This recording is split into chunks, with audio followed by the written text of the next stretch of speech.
Bonjour à tous, bienvenue sur Moss Musculaire, j'espère que vous allez bien. Avant de commencer la vidéo, pensez à vous abonner à la chaîne, mettre un petit like sur la vidéo pour me soutenir et un petit commentaire pour le référencement. Et on commence avec Ramon Dino. Il est déjà aux États-Unis, il s'entraîne pour le moment au Dragon Slayer. Il est là depuis quand même assez tôt, ce qui est bien, ça lui permet d'être hyper concentré à 100% dans sa préparation. Chose très importante parce que c'est là où il avait eu un handicap pour l'Arnold. Il avait fait une préparation express en 6 semaines. Son dos était loin d'être aussi bien qu'à Olympia. Et il était vachement plat au premier passage. Si les finales étaient aussi jugées, il aurait sûrement pu battre Wesley Vissers, mais ce n'est pas le sujet. On avait déjà parlé de son dos qui évolue très très bien, malgré ses bras et ses avant-bras qui sont énormes. Et là, vraiment, ça devient quelque chose d'assez impressionnant. Les grands ronds sont vraiment en deux sorties. Et Wesley, dans la foulée, a aussi posté son dos. C'est une rivalité qui commence entre le bodybuilder brésilien et hollandais. Et ils ont tous les deux des physiques très différents. Et l'affrontement de dos est quand même très très serré. Le double biceps de Wesley est quand même dévastateur. Il est large, hyper massif. Il a un côté un peu freak. Et il y a déjà une définition très avancée, même en avance, je dirais, sur le calendrier. Tandis que Ramon est peut-être un peu plus équilibré et harmonieux. Quand tu vois l'évolution du dos sur la durée, on peut voir quand même qu'il a appris à poser et surtout à travailler son dos de la bonne manière, peut-être en désengageant pardon, un peu plus les avant-bras. Et il ne tire plus uniquement justement avec ses bras. Donc voilà, ça va être très serré, mais j'ai hâte de voir le résultat et d'y voir l'un contre l'autre sur scène. Je pense que ça va être quand même très intéressant. Beaucoup de gens vont Wesley directement face à Chris, mais je pense que beaucoup de gens oublient que la première chose qu'il doit rebattre, c'est Ramon, et je pense que Ramon sera bien meilleur qu'à Arnold. Ensuite, on a Behrouz Tabani, le bodybuilder iranien, qui affiche un très très beau physique, signifiant que la préparation pour Olympia continue. De toute façon, je pense qu'il continuera la prépa jusqu'à la dernière semaine avant Olympia. Et je voulais en profiter simplement pour remettre un petit peu plus les choses au clair par rapport à sa situation et son visa. Il n'y a toujours pas d'avancée tout simplement au niveau de son visa. Et c'est pas moi qui le dis, mais Milos Sarcev, son préparateur. Donc voilà, ils en sont toujours au même point. Ils attendent d'avoir une confirmation de visa. Et toutes les aides de la part de l'IFBB, de l'Olympia, des organisateurs, etc., a été faite. Les recommandations ont été données. Mais voilà, il n'y a rien d'autre à faire à part attendre et espérer qu'il obtienne cette fois-ci ce visa qu'il attend depuis maintenant quasiment 3 ans. Tout ce que vous entendez autour ne venant pas de Milos, c'est juste des bruits de couloir. Donc ne croyez pas non plus tout ce que vous voulez là-dessus. La source principale, c'est celle de Milos par rapport à l'avancée de Behrouz. Matt Grego est absolument énorme en ce moment, mais vraiment brutalement énorme. Et en plus, il est hyper sec. C'est une dinguerie. Sa dernière compétition, c'était New York Pro, qui était il n'y a pas si longtemps. Il a déjà réussi à évoluer depuis New York. Il se prépare donc en classique physique pour Olympia. Alors, vous vous en doutez, mais il est encore loin de la limite de poids. Mais quand je le vois comme ça, je me dis qu'il va quand même faire assez mal à Olympia. Surtout s'il est écorché, il va être très très dur à battre. Il a une grosse cage thoracique, un beau vacuum. Ses bras ont l'air d'être là. Et de dos, on peut voir aussi quelque chose d'assez intéressant. Mais on va voir un peu ce que ça donne parce que c'est là où il est le plus faible. En tout cas, il est très sérieux et pourrait beaucoup nous choquer cette année. En plus, il s'entraîne avec Derek Lunsford. Donc voilà, je pense que niveau motivation et mentalité, il est bien entouré. Ensuite, on a aussi Samson avec encore une pose de dos. Il ne poste presque que ça, bien pour nous faire comprendre que son point faible évolue et devient presque une force.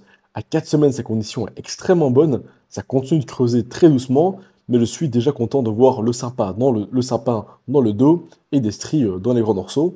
Son nouveau combo avec sa femme et Michael Warner, qui gèrent ensemble sa préparation, a l'air de très bien fonctionner.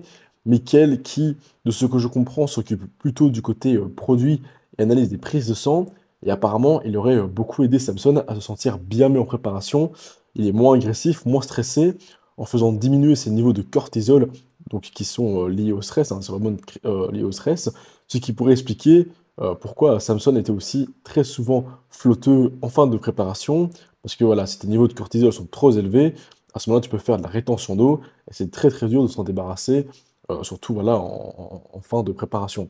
Par contre, je trouve ça quand même assez étonnant, finalement, que ce n'est que maintenant que ces taux de cortisol soient analysés, alors que voilà, j'ai pas l'impression que ça a été abordé à l'époque avec Milos.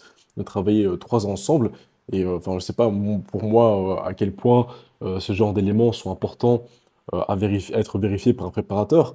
Mais en préparateur, normalement, si tu ne vérifies pas ce genre de choses, au moins en début de prépa, milieu de prépa ou en fin de prépa, bah, c'est un petit peu bizarre, quoi. Donc je trouve ça un petit peu chelou, finalement, que ce soit son nouveau préparateur, qui n'est pas non plus quelqu'un d'extrêmement connu, et qui pense à ce genre de choses, et pas un gros préparateur comme Milos Sarcev. Enfin bref. Alors bien sûr, ce week-end, il y avait l'Europa Pro. Cette année en Angleterre, d'habitude ça se fait en Espagne. Je ne sais pas pourquoi ils ont décidé de le faire au UK cette année, mais pourquoi pas. C'était la dernière chance pour se qualifier à Olympia, et il y avait du très très haut niveau. Tout d'abord, en Women's Physique, c'est Manon Duty qui fait troisième pour ses débuts dans la catégorie, sachant qu'elle vient juste de changer de catégorie. Bien qu'en Olympia, elle restera dans la catégorie précédente. Elle a encore pas mal de marge pour progresser, mais elle a déjà fait un top 3 ici dans une compétition comme celle-ci, ce qui est déjà super, et c'est pas derrière n'importe qui se place, car c'est Barbara Ménage qui remporte la première place et la qualification à Olympia pour représenter la France en women's physique une fois de plus. Elle qui fait des très très bons classements d'ailleurs hein, dans cette catégorie, très souvent des top 3, top 4. Donc voilà, vraiment bonne chance à elle, et c'est vraiment assez cool finalement de voir deux francophones qui se placent aussi haut dans cette catégorie. Ensuite, en classique physique, ce n'est pas le plus classique qui gagne la compétition. Le champion, c'est Rolio Gorilla. Et je trouve pas que c'est celui avec la ligne la plus classique. Alors pour moi, Yemi, avec sa taille hyper fine et sa rondeur, rend beaucoup plus classique. Maintenant, il manque de beaucoup de volume et de masse. Alors bien sûr, je ne suis pas en train de dire que c'est lui qui aurait dû gagner, hein, loin de là. Mais voilà, d'un point de vue classique physique, je trouve que c'est lui qui a la plus belle ligne. Et voilà, il a quand même fait quatrième. Donc ça montre quand même qu'il y avait quand même un gros retard sur certains points par rapport aux autres qui étaient devant lui. Mais je trouve que sa ligne aurait pu être placée un petit peu plus en avant. Peut-être troisième, ça aurait été pas mal, voire même peut-être deuxième. Néanmoins, au niveau de la condition, il manquait aussi pas mal de découpe, hein. Quand tu regardes les autres, tu peux voir quand même que les autres sont hyper écorchés, surtout le top 2, où la définition est juste mais absolument dingue. Ils ont le cul super strié, les ischios aussi super découpés. Donc pour Yemi, je pense qu'il y a encore pas mal de travail à faire à ce niveau-là. Il peut aussi rajouter, je pense, 5 kilos de masse maigre musculaire directement sur sa frame. Donc il a vraiment une très grande marge de progression. Mais j'étais quand même content de le voir sur scène ici à UK. C'est pas la première compétition pour lui cette année, hein, mais entre sa première compète et celle-ci, il y a eu quand même énormément de progrès de sa part. Et je pense que l'année prochaine, il va aussi arriver avec des très très belles choses et un très très beau package. En Open, c'est Andrea Pesti qui fait second et rate de très peu sa qualification. Il était premier au pré-judging, mais Bruno Santos, le bodybuilder brésilien, l'a dominé au final pour avoir un score parfait à ce moment-là et le battre de seulement 2 points. Ce sont les faits, mais pour moi, il y a pas mal de choses bizarres dans cette compétition. En tout cas, en Open, il y a eu pas mal de trucs un peu chelous. Alors certes, Andrea manque pas mal de cuisses, mais je ne trouve pas non plus que Bruno soit si dominant que ça, au point de passer de troisième à premier, hein, parce que Bruno était troisième au pré-judging, et là, du coup, il passe premier au final, et surtout qu'en affichant un score parfait, entre les deux passages, il y a une heure et demie, c'est très très peu. Pour qu'un physique change drastiquement, sur ce laps de temps, c'est quasiment impossible. Alors maintenant, si tu mets genre 6 heures ou 24 heures, oui, là, tu peux faire pas mal de choses. À ce moment-là, tu pourrais dire que quelqu'un a tellement bien réussi à changer son physique en si peu de temps qu'il, d'un seul coup, domine les autres. Mais là, ici, en une heure et demie, je suis vraiment très dubitatif. De là à ce que d'un seul coup, les juges aussi soient tous d'accord pour dire que Andrea est deuxième et Bruno est premier, alors qu'une heure et demie avant, ils sont tous complètement départagés, je trouve ça quand même très bizarre. Donc pour moi, la théorie d'une raison politique est très présente, mais je ne vois pas vraiment en quoi favoriser Bruno serait plus favorable que Andrea. Donc voilà, je ne sais pas vraiment pour quelles raisons on mettrait plus Bruno en avant qu'Andrea Presti, mais il y a des choses un peu bizarres qui me fait poser quand même pas mal de questions, surtout sur ce déroulé en fait de la compétition. Limite que tu le fasses gagner Bruno, d'accord, mais normalement ça aurait peut-être dû être un petit peu plus serré que ça au final. Et là j'ai l'impression que cette victoire a été un petit peu offerte sur les finales. Alors, on avait aussi Patrick Moore en Open qui était au top. Il a réussi à venir dans une très belle condition. Il a fait sixième.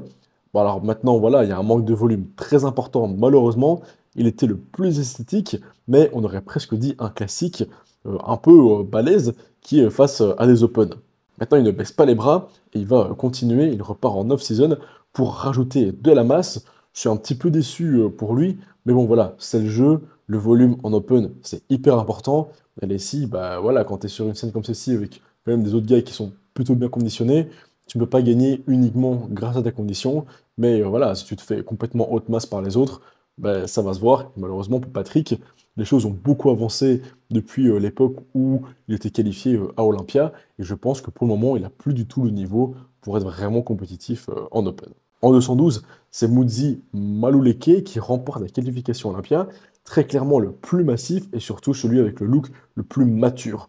Encore une fois, une condition au top et aussi une très très belle rondeur musculaire. Je ne suis pas hyper fan de sa sangle abdominale, je trouve qu'elle est un peu distendue, un petit peu trop volumineuse. Je préfère celle de Madelman personnellement ou de Radoslav Angelov qui a fini deuxième, très proche de Mudzi. Ça se joue de vraiment très très peu. De dos, je donnerais même la première place justement à Angelov. Madelman, lui, par contre, fait ses débuts en 212 avec un top 4, donc c'est vraiment, vraiment très très bien. Il est juste derrière Ahmed Juma. Alors, j'ai pas vraiment compris ce classement. Moi, je l'aurais mis devant Ahmed. Mais bon, après, je n'étais pas sur place. Je peux pas non plus tout dire. Donc, José Maria, Madelman, était très très beau pour sa première fois en 212. Il était bien sûr avant en classique physique. Alors, il manque un petit peu de découpe sur les bras, mais ses conditions étaient vraiment très bien. Il vient du classique et a pris un an pour passer de l'un à l'autre. Donc, niveau masse, il est clairement au niveau. Et il a aussi été très très rapide dans sa transition. Ça manque pas de grand chose, je trouve. Il a l'esthétique, il a la masse. Juste niveau de la condition, il pourrait être un peu plus découpé. Quand tu regardes les autres, ils étaient quand même hyper écorchés comparé à lui. Mais chapeau quand même pour sa transition. Et il a aussi un très très beau posing. Un des meilleurs posings d'ailleurs, là ici, qu'on ait pu voir en 212. Et je pense pareil, je pense qu'il a quand même encore besoin de temps pour continuer à prendre en maturité sur cette nouvelle masse musculaire, arriver un peu plus découpé, plus écorché. Et je crois que Madelman, il pourrait vraiment très rapidement commencer à gagner des pro shows en 212. Alors sinon, on a Chris Bumstead qui a décidé de passer en men's physique. Le classique, c'est terminé pour lui. Il a décidé de laisser sa place et concourir dans une nouvelle catégorie. Peut-être qu'on le verra en 212 l'an prochain ou en wellness après sa transition sexuelle, qui sait. Mais blague à part, s'il faisait du men's physique, en vrai, il ne serait pas très bon. Sa taille aurait été un petit peu trop large, étrangement, car il ne peut pas vraiment poser comme un classique et donner l'illusion d'une taille plus fine. Et bon, niveau masse, il faudrait qu'il perde pas mal de poids, ce serait vraiment moins rempli. Comme quoi, les génétiques, même magnifiques comme celle de Chris, ne sont pas nécessairement faites pour toutes les classes. Par contre, il gère très très bien le posing men's physique. Mais bon, s'il devait faire une transition, je préférerais quand même le voir transiter vers l'open que le men's physique avec un petit short. Enfin bref, et pour finir la vidéo, Florent Poisson entame la deuxième phase de sa transition en open, après avoir pris beaucoup de masse, vraiment énormément. Pour l'avoir vu en vrai à la NPC régionale, il est vraiment devenu énorme. C'est un mur, Florian. Et donc maintenant, je suppose que c'est la sèche qui va bientôt commencer. Apparemment, il viserait le Portugal Pro, là où il a gagné sa carte pro, là où tout a commencé. Maintenant, il a le temps avant cette compétition, donc vont-ils ajouter de la masse ou se concentrer sur uniquement la condition pour être découpé comme jamais? Ça ne sait pas encore, mais j'ai hâte de voir de quoi est composée cette seconde phase de préparation. On peut voir deux choses en tout cas. L'une est que le dos a très bien évolué et a suivi la progression, ainsi que les pecs qui ont tout doucement rattrapé le retard. Donc franchement, ça c'est top. J'ai hâte de voir tout ce que ça va donner une fois sec, parce qu'avec la masse qu'il a, il a déjà ce qu'il faut pour être compétitif en open. Et je suis aussi content de voir que les jambes et le haut du corps restent harmonieux, et puis surtout qu'il garde son esthétique malgré toute la masse ajoutée. Encore un très bon point pour Florian. Alors j'imagine qu'ils vont plutôt partir sur une question de volume, rajouter encore un petit peu de volume musculaire, parce que les nouveaux gars là en open, ils sont quand même très très très massifs. Et puis après partir sur une très belle phase de sèche, et je pense qu'ils sont vraiment bien partis pour faire quelque chose de très très chouette en open bodybuilding. Et voilà, ce sera tout pour cette vidéo, j'espère que vous aura plu. Pensez à vous abonner à la chaîne, mettre un petit like. C'était Karim de Moss Muscular, à bientôt, ciao.